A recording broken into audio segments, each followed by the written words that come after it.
John Lorenzo here in the studio today, REMCO Real Talk. We are here with, again, John Lorenzo, owner and operator of TwoTwo Creative. John, thank you so much for being in. Thank you for having me, Jay. John, it's a pleasure to have known you for the past couple of years and watch your business grow. And I'm proud to say that, now it's properly protected and you're one of our newer clients and always been a good friend of mine. Yeah. John, I want to dive right into the origin of the entrepreneurial spirit that you possess because when we first met, you've told me stories about the fam and how you scaled your business, and it resonated with me. A real roll up your sleeves and get dirty story. Mm-hmm. So can we start there? Yeah, absolutely. Cool. I guess it all started at Penn State. Okay. Yeah, at Penn State where we both went, right? Yep, absolutely. And unfortunately, we didn't know each other when we were at Penn State. I don't think we were there at the same time. But when I went to Penn State, I was supposed to be a mechanical engineer and quickly found out that I am not an engineer.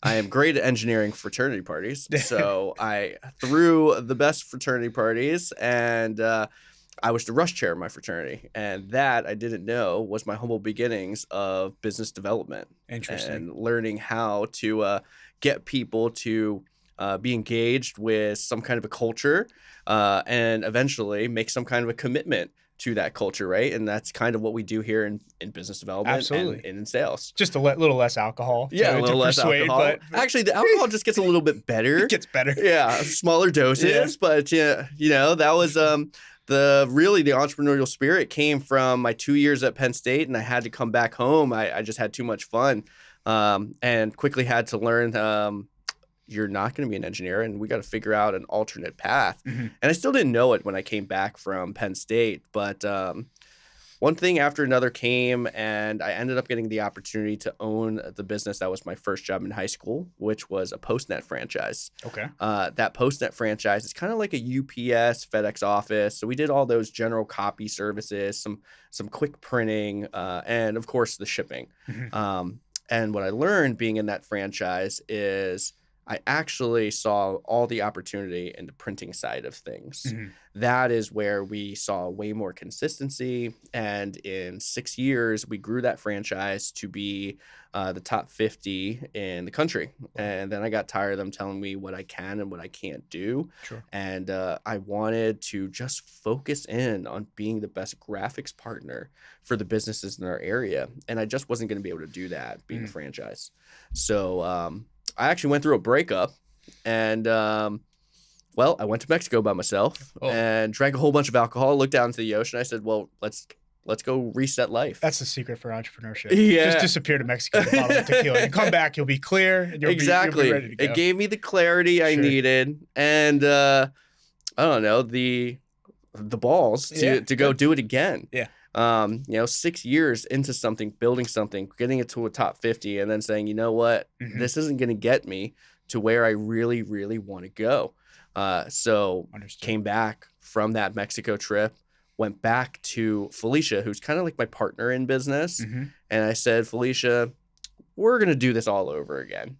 And if any of you guys know Felicia, she loves consistency. She does not like the unknowns very much. Mm-hmm. So for us to say, hey, let's start over again, that was really scary.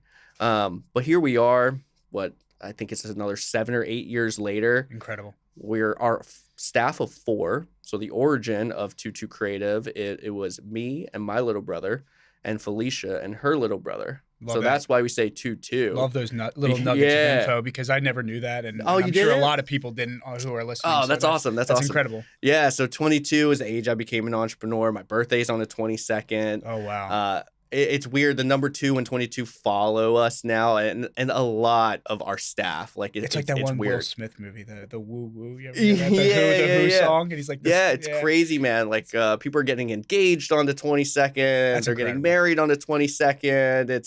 It's weird. It makes sense for you to have the coolest story behind your brand because all you do is branding, and I'm sure you've come up with logos for companies who struggle with that. But that's an awesome background to the TwoTwo brand. Absolutely. So it was always two families, two siblings coming together to build something. And we were the core four, and now we are a team of 14 people. That's amazing. In the last 7 years. Yeah. Gives me goosebumps to hear, because just the ability to scale, the ability to educate and teach others of what you know, and then to delegate. Yeah. And to trust. Yeah. And I bring that up a lot on the show. Like, and we've had this conversation, you and I, just because, you know, we've kind of gone through the same process of starting something that was small and then hiring and growing it. Because John, you're running around. I just saw the story on Instagram before here. You're going to leave here. You're going to go work on an Amazon account. Like, you can't make two more. You can't make two twos. You can't make another two John Lorenzos, but you can hire strategically, and you can find them and train them. So, I'm blessed to know that you are really grinding, and you can tell. Like, there are people that I follow on Instagram and Facebook and LinkedIn, and I can tell. You post those things like, I'm leaving the office at like 11 o'clock at night, and I saw that you were at a networking event, or you were up at 6 or 7 in the morning going to the gym or whatever. Undeniable content. Yeah. Undeniable. Absolutely. It doesn't have to be perfect, because it's not perfect. But it's real. It's raw. It's raw. It's raw. Man. So I'll tell you, man, like, I mean, I don't know many entrepreneurs. I don't know many people that I associate myself with at this point in my career that work as hard as you. Thank you. So I wanted to bring that up. And the sky's the limit, because you kind of have the opposite problem, right? You have a really awesome product. Yeah. You've also pivoted your product, right? I want to bring that up to focus on the three main products that you do offer, because I remember, you know, originally apparel. And apparel's one of them, yeah. Web design, and then you said, I won't forget this, that the wraps became like the rotisserie chicken, the Costco rotisserie chicken of your brand. So you've evolved, and then now you're talking about wall wraps to help an account out, which is Amazon. I mean, incredible. So what was your thought process of shape shifting those products? Yeah, absolutely.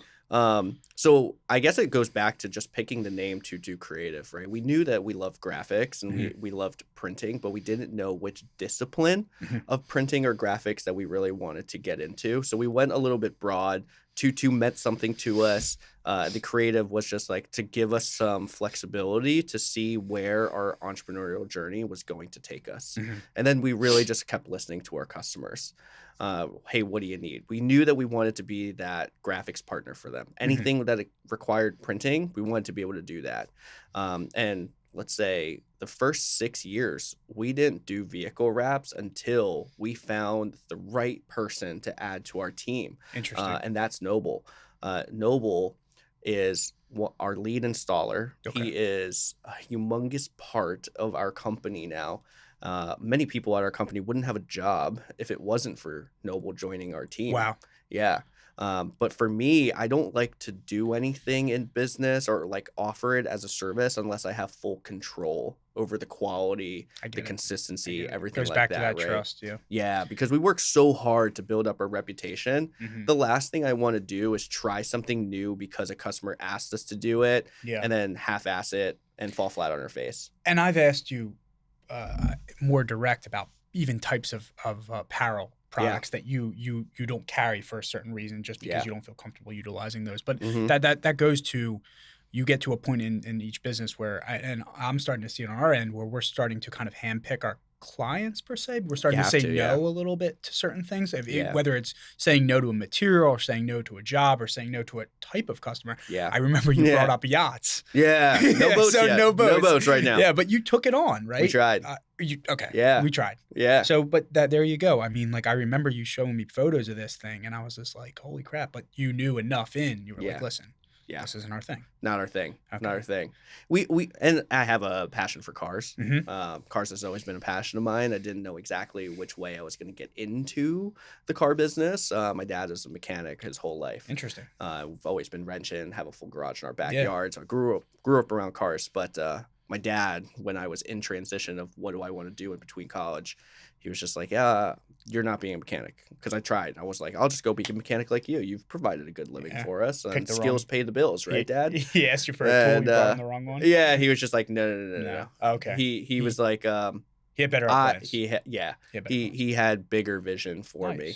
And I appreciate my dad saying no. Sure. Don't do that. And a lot of parents do that, right? Like they see a quality of life that they've been able to have because of their parent, and then now they look towards their son or daughter and they want more, right? 100%. But and you have more. I mean, you Yeah. are doing great. I mean, the variety, right? That's we went back and forth on that cool Suzuki or that little the little Honda Acti truck. Oh, it was a Honda Acti truck, and I was just like, this is gonna be so cool. And the way that you market stuff too, like is that you or is that some people on your team? Because a little bit of both. I love it's definitely a collaboration. You made it fun. It was like a reveal, right? Yeah. Like that was so fun because then I was literally following it. I was like, when's John gonna post what it looks like next? So really cool. And then I want to go back to Noble, right? Yes. So what makes him so good at what he does? His passion. Okay. Really his passion for what he does, his relentlessness, his commitment to just his pride. Like everything is a challenge to him. We're not the best. We'll never be the best, right? There's always someone better than us. It's a good mentality one to way think. or another, right? Even though we've wrapped so many cars in our first couple of years. It's incredible. But we're always learning. We're always trying to figure out, and it's Noble's relentlessness that really we feed off it. We feed off that energy. He's got a similar spirit to me. Sure. It's just a go get it done kind of an attitude. Yes. No Results driven. Yeah. And I want to bring this up because I've seen kind of a little bit of the negative side of that where like you become a little cold or when you're so focused on the results, and it's tough. It's tough to turn off, and it's tough to see that, from a managerial standpoint or an ownership standpoint that, if you don't hit the results you're getting, trying to make sure that communication is done properly. Because guys, I operate the same way. I'm just like, you're only as good as your last sale. Yeah. And, the month's over and we didn't hit our metrics. So now everyone's pissed, but like it's, you have to really try to see more holistically from a team vision. I think that's great. I wanted to know, when you say, you're not the best, I know so many people that use you, and I almost can spot out your product on the street versus the other. Yeah. In your space, how do you differentiate yourself? Because wraps are so big now, right? Yeah, 100%. Like you're not putting any, like, how when someone makes a website, they say created by blah, blah, blah. Are you doing that on your wraps? Okay. Actually, we just had a client that picked up at 6:45 in the morning this morning after I was just at the shop till 1 o'clock. So can't make that up. Can't make that up. Can't. And he literally said, hey, I appreciate that you didn't stick a sticker on the back of my truck that said it was done by you. Although I'm going to tell everybody that you did our trucks because you did a phenomenal job. And he showed me the wrap that he got done before in the vehicle that he was followed by. And we were a lot better. We were a lot better. You'll let the quality speak for itself. It reminds me of like when you buy a car off a lot and like they have on the bumper sticker or the bumper plate rather, they have the company that you bought it in, or even, I mean, cars put that right on the license plates. They have those things on the vehicle in the bottom left or something like that. Yep. So I mean, mine probably has it on it. Probably. But it's the first thing I scrape off. Yeah, there you go. So. Yeah, no, very interesting. So plans like for scaling back to just this point, and I want to just revisit that. It almost seems like you have so much business you can't keep up. Right now, yeah. Like that's the truth, right? Yeah, like right now. I just want the listeners to hear this because not a lot of people are in that position. And I think your next hurdle, and correct me if I'm wrong, is just building out the team. It is. To handle the volume. It is. And, we're in the middle of a huge project right now. And we're helping out one of my buddies who has this huge account. His equipment broke and we're pitching in. So we're busier than all hell. And even still, I fired the guy who prints all of the wraps for me. Interesting. I let him go last week. Okay. And I said, I would rather work 12, 14, 15-hour days, whatever it took, than have someone on our team that doesn't show up for their teammates. Wow. Good for you. Yeah. It's so much harder. It is. It's so much harder than for you just say that. And we've had conversations too from more closed doors perspective. I'm not bringing up details, but you are able to make those difficult business decisions. Yeah. I've seen it in the past. Yeah. That was my most recent tough decision that I had to make. Yeah. And I didn't make that lightly because, man, I am working to the bone right now since I let him go. But I had to do it, not just for my own sanity because I just care so much about a brand, but also to show respect to all of my teammates. There you go. Everybody on my team works so dang hard, And what would it mean to them if I let somebody stay on our team that everyone knows isn't showing up? You cut the poison out. Yeah. You had to. Yeah. Before it even before it spread. Yeah, before. Mm-hmm. You undeniably earned respect immensely from the entire team that felt this, because there's a good chance in every organization that I've been a part of or I've seen, you have that one person, right? Yeah. So the other employees probably felt it way before. They probably felt some type of way, but they didn't want to go to you and say, hey, but you were enough. You had enough vision to see that before it became a problem. Because yes, I think being on the same page with the company culture and the expectation and I guess your mission. Yeah. If somebody's not in on that 100%, it can all come crashing down very quick. Something Absolutely. 6 years, 7 years can come down in a matter of days. Absolutely. The one thing that I've learned that I always come back to is it's culture. Culture drives everything. Mm-hmm. If you're not aligned with the culture of our company, those are the only people who see themselves out. Yep. That's it. Like if you don't adhere or live by our core values, you're not going to make it. And not in this day and age. 2025. Yeah. Back in the early 90s, or maybe even the 80s, 70s, there was just a hierarchy, right? Mm-hmm. You do this because I'm above you, and you have to do it or you're fired. We don't live. There are still those jobs out there those days, but not in the entrepreneurial fashion. No, you can't run. In my opinion, can't run a small business, or if you're an entrepreneur, you can't run it like a dictatorship. No, you can't. You really have to have that camaraderie and that buy-in, and that's also making those hard decisions for your team. Mm-hmm. So there's a lot of people on our team that I feel don't work just for a paycheck. Yes. They're not just like, I don't get paid enough to do that. That's not the attitude that the people have on our team. Right. They're like, hey, this is all for the betterment of our entire team, and we're all playing the long game. That's great. They all understand that, even me, I'm like, I think I'm the oldest person on our team. I'm 35. I got a lot of tread left on these tires. Absolutely. Right. So and I'm sure they like seeing you always in there grinding, because there's no other way too. I mean, from a managerial ownership standpoint, if you're disconnected, can't run. Even as you age out, you have to have some form of presence and some sort of connection with your team every day. Yeah. For that reason, I try my best. I mean, our office, we're at the point where that office is it's extremely packed most days, and I don't have a desk, so for me it's kind of tough, but I still go in for meeting with the team. We have monthly check-ins. We're doing a Topgolf event just to kind of keep company morale up. We do a holiday party. All that stuff's very important. It is. And for your point, I think for the listeners, you were 2, 4, now you're 14. It's not just, you don't have a hiring problem. You're just very selective. Mm-hmm. And I don't think that there's anything wrong with that, because like you said, if you just needed someone to hire who collected a paycheck to do raps or to just run something in your office, you can go in Indeed for that and find that a day. Yeah. But you're looking for people who are caring more about the company as a whole. Yeah. And they're so hard to find. Absolutely. Yeah. Absolutely.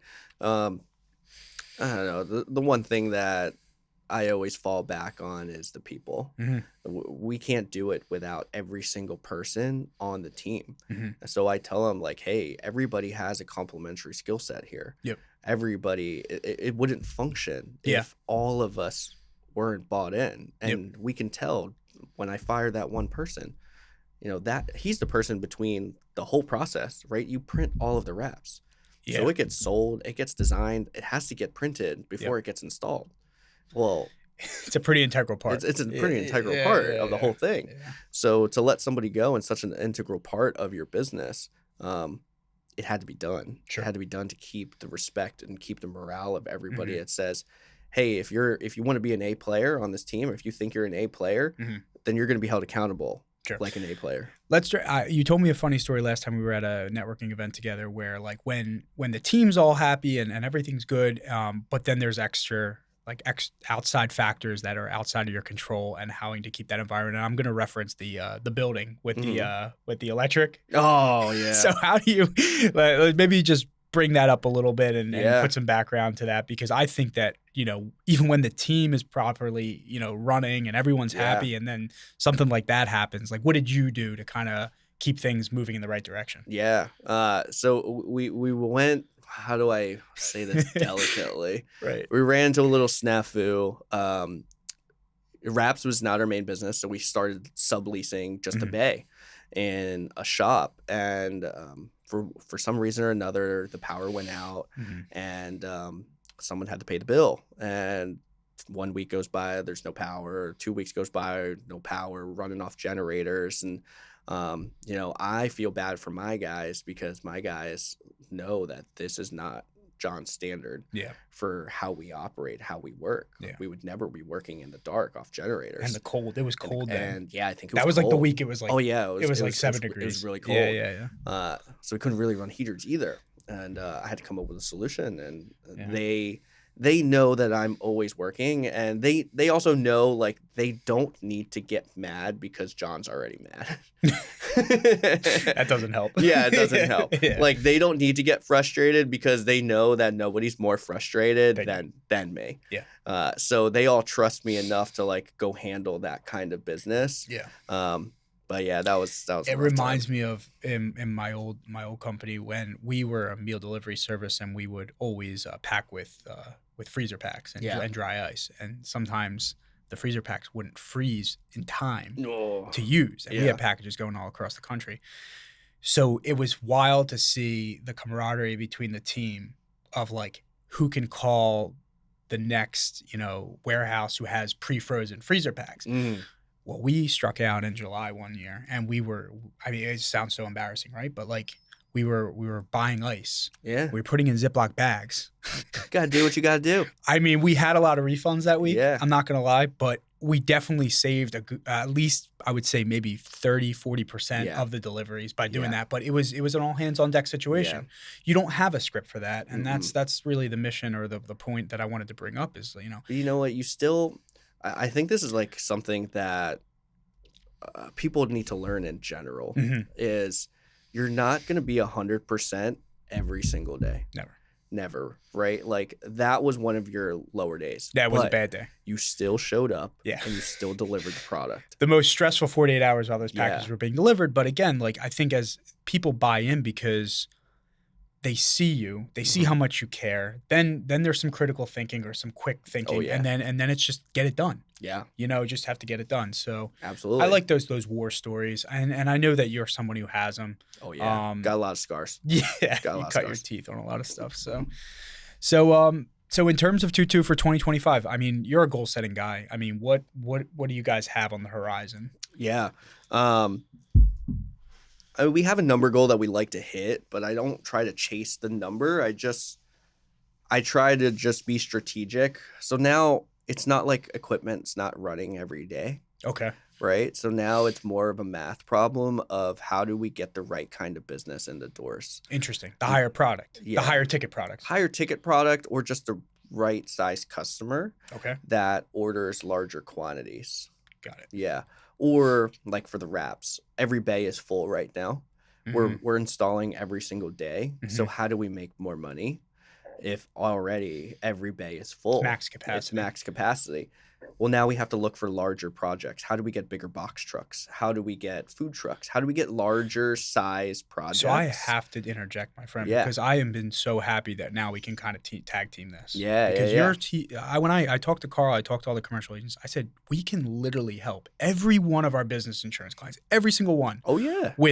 With one of his products, and I guarantee you John gets the other 2 or 3. Like it's undeniable. So a lot of our book, you know, we have the truckers, like wrap a truck. That's probably a better account for you. Or again, you said the bigger box trucks or the fleets, or the commercial contractors and things like that with the volume. So I'm excited for the future, and that is something I'm going to promise that we're gonna work strategically to get you those bigger accounts, because on my end, the commercial side, it's the same deal. We'll write those small business insurance policies all day, every day, until the cows come home. But it's a stacking nickels product.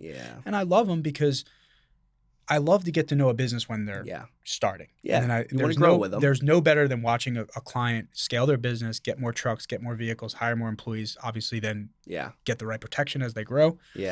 But if we were to get, like, these larger accounts more frequently, we'd get to our goal a lot quicker. It's a numbers game. So it also just, you need it to be stable and to be able to offer these kind of salaries that the A players really deserve and they need. Right. So like we need to figure out how to start booking ahead of schedule. Way more. And it's easier. Like right now we have a fleet of 12 vehicles. This one's a little bit challenging because it's 9 different vehicles, but it's 12. So that's 9 different artworks that we had to set up versus if it was a fleet of 12 vehicles and it was all the same vehicle. My designer doesn't have to design 12 different vehicles. So why would I go offer onesie-twosies? It sounds like it's more of a little push on technology and some finesse. A little bit. Yeah. Right? Like an app where someone can schedule ahead, like you said, and then you can kind of like categorize what's getting done on certain days because either these are the same, we're going to put these together, and that's interesting. And now we're just changing the language a little bit, right? So now, yes, vehicle wraps is kind of what a lot of people call it, but what we really want is fleet wraps. Fleet wraps. We want anyone who has multiple vehicles. Exactly. Because if they come to us also, why we say it's our Costco rotisserie chicken is if you come to us and you have 5 or more vehicles, that means you at least have 5 or more employees. You just care about brand that much. 5 or more heads, 5 or more bodies to wear the clothes, 5 or more people carrying business cards. But to your point, and then I'm sure, I don't know, I could be wrong, but I'm sure if someone were to say, hey, I have 10 trucks, you're gonna give them a price break, right? Exactly. Like that's the way I think too. With unfortunately the insurance product, there is none. I wish you could, but there are ways to. I think our price break is properly shopping to find the carrier that likes. I like John's business. We want that business. They have their own. So they have their own price breaks by properly doing our job. But it would be awesome. Well, you have bundle discounts. We have bundle discounts, but we flex our insurance muscle the most when we find you. John's business is a square.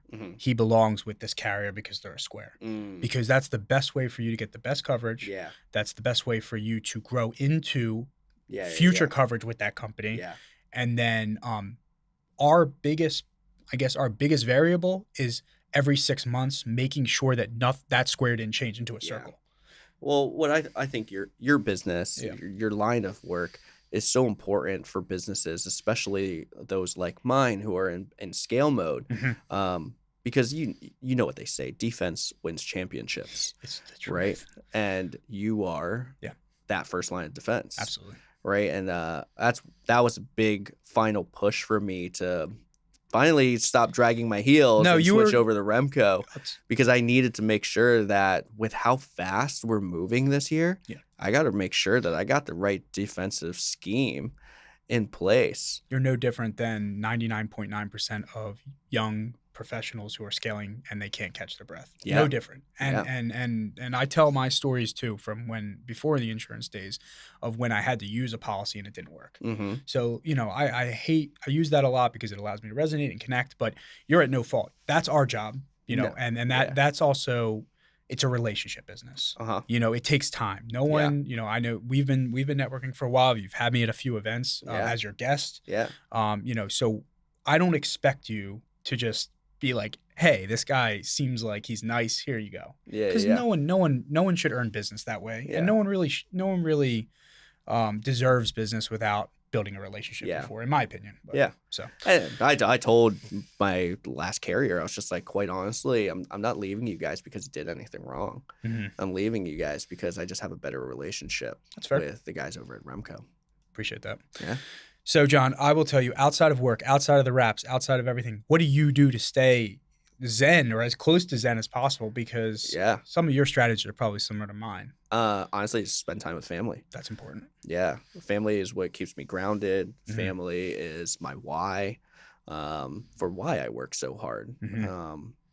That's it, man. It's really just... That's so wholesome. It's such a wholesome answer. That's all I got. It's so true. It's so true. And then, I'm sure, spending time with family and watching the family grow and then all the work that's put in it. And I know that you operate very close. Your business and family are very... Oh, yeah. they're the same. They're intertwined. And not a lot of people can say the same. Yeah. And I know that has its own complications. It does. So kudos to keeping them both moving in the right direction. Very bro. Yeah. So I want to just touch on a little bit of networking for the young networker because I'm very, very... appreciative of our relationship. I've watched you network. I've watched the way you do things. There's a lot of tools out there, right? There are. And it's not one size fits all, No. you know, and I think you follow the same methodology where you try something and if it works, but it might just be a stepping stone for something different. Mm-hmm. So in terms of business development, when I started focusing solely on business development, I realized how much this is a full-time job. Oh yeah. To do it right. Oh yeah. Right. What is your take on that? Like trying to balance it all, mm-hmm. and even going that route, because I know that was a route you pursued. Yeah. And then holding that business development rep accountable. Yeah. Because it's a hard thing to measure, right? Yeah. So. Yeah. I think a big thing is for business development is number one, set reasonable expectations. There is an event that you could go to for breakfast, lunch, and dinner every single day. You don't have to do that, right? If you do that, you're going to burn yourself out, and God bless you if you have the budget and the patience to actually show up, or the health to actually do that. Yeah. I think it's more just trying to figure out, again, culture, which organizations or what things do you just most align with. Mm-hmm. Perfect example of that is my girlfriend Dana. She's our apparel manager, mm-hmm. and she's not a big networker. What she is she's a big runner. Yeah, that's great. Yeah. So what she actually has been getting a ton of business in is all the run clubs. I believe that. Yeah. I believe it. And that's so smart. That's so smart because they're networking groups amongst themselves. They're just in disguise. Any community is a networking opportunity. Yes. Businesses everywhere, no matter what you do, especially if you have a product like ours, they work somewhere. So now we're getting the run clubs, and now the run clubs are getting the gear, and they're like, who did this? I have a business, or I work in a business that needs this stuff. Yes. And all of a sudden, she's been able to create this whole new line of business from us just by following her passion. Yeah, you're spot on, man. I mean, when I started realizing it's how readily available this product was, and it's no different than yours. Yeah. I just started thinking about what I did on the weekends. Yeah. And it got me kind of thinking. I mean, like I like my cigars, so I go to the cigar lounge, but I've gotten some really good accounts from these places. 100%. And I don't even plan. But I think from a business owner standpoint, like I don't leave the house. My girlfriend always laughs. I don't leave the house without business cards. Yeah. Like I have it on my phone and stuff, but the amount of people that appreciated an actual business card. Yeah. I think you guys probably made them too. Oh yeah. But like they appreciate the physical business card. You get I think a different demographic who just says, and you give them a card, and then on Monday or Tuesday they call. Yeah. I met you from here and there and there. And then what I started doing, and a lot of our business insurance clients, I asked them if they would be okay with me leaving some information by the cash register. Yeah. And then that took off. Mm-hmm. And finding those high traffic foot traffic areas, like car washes are big for us. Oh yeah. And this is another venture that I want to do for us because we have at least a dozen local car washes on the books. Huh. And I would say half of them, I have really good relationships with the owners, and I have my business cards and some pamphlets and stuff, but there's no reason why your stuff can't be there too. Yeah, man. You know, I know you're going towards like a larger, fleet type model, mm-hmm. but hey, every car needs to be clean. Every car needs to be clean, and every business owner still drives a personal vehicle. Yeah, that's true. So good point. So that's good. That's good advice for the listener, especially if you're new to networking. You don't have to be BNI, LaTip, Chamber. It doesn't have to be a business organization. Just ask yourself, what do you like to do, and then focus there. Yeah, start there. Gain confidence there. Yeah, I think that's one thing that. They go to the chamber events or they go to the networking events and they show up one time and they have the expectation that I'm going to get business here. And then they leave and they don't have business. Yeah. And they're like, oh, well, that was a waste of my time. No, you got to plant seeds. Exactly. I've been doing this for 14 years. Yeah. I've got so many fields of seeds planted. Yep. And just now are they starting to grow and I'm able to harvest them. Yeah.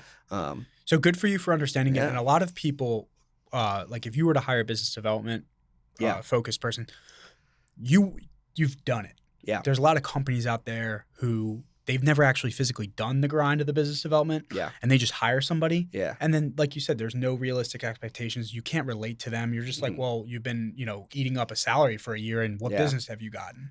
Honestly, so our business development manager, our director of sales is Apollo. Okay. And Apollo, his metric is to basically go to 1 or 2 networking events a week. But more importantly, it's to engage online. It's to befriend these people. It's, hey, make a friend. Yeah. Friends support other friends. Absolutely. And then show them why you love your job so much. Yeah. So we're creating content on the regular. Or just show things from your perspective. And I also have been very aware these last 2 years that these are going to be like our big growing years. We're in scale mode. Yep. It's now going. The trajectory is not linear anymore. It's hockey stick. It's hockey stick. You got the secret sauce. Yeah. So now it's like we know that we're not going to be able to show up to every single event like we used to. So we're going to need to figure out how to stay top of mind with our audience if we can't be there physically. So that's why we've made such a commitment to the content that we create daily. Even if it's just raw and stupid, just show them what you're doing. Show them that I'm not at these events because we're working. We're doing stuff. We're growing. Yes. So there has to be definitely an emphasis on creating your content. And it doesn't have to be pretty. Very good. Content is content, and using things and being able to cross-utilize. This podcast is no different than everything that you explained. And that's why I appreciate, I know that you see the value in what we're doing here. Oh, 100%. And those listening, I mean, this studio is incredible. Sweet Recording does a great job by making it look easy. But you can do something like this on your own by just getting a mic. Obviously we love you to hit up Joe and come to Sweet Recording and get the full experience. But you can do it. And if you're nervous about doing it, everyone's nervous about doing it. If you're worried about your mom and your sister and everyone making fun of you like they did for me, it's gonna happen. But you can't care. You can't care what other people think. Because when they start seeing the success and they start seeing all the good stuff and that the team's growing and stuff, then they kind of get it, But it takes a special someone, I guess, to just break through. And if you're listening and you're thinking about doing it, just do it. Just do it. Just do it. Stack wins. Stack wins. Stack wins. Small as they are, stack wins. Yep. And then in terms of social media, what platform do you find the most success on? Because I'm pretty sure I know the answer because your stuff just speaks for itself. Yeah. We're big on Instagram. Yeah, I figured. Big on Instagram stories. You don't have. There's so many platforms. Just pick one. Your page is just. Yeah, just pick one.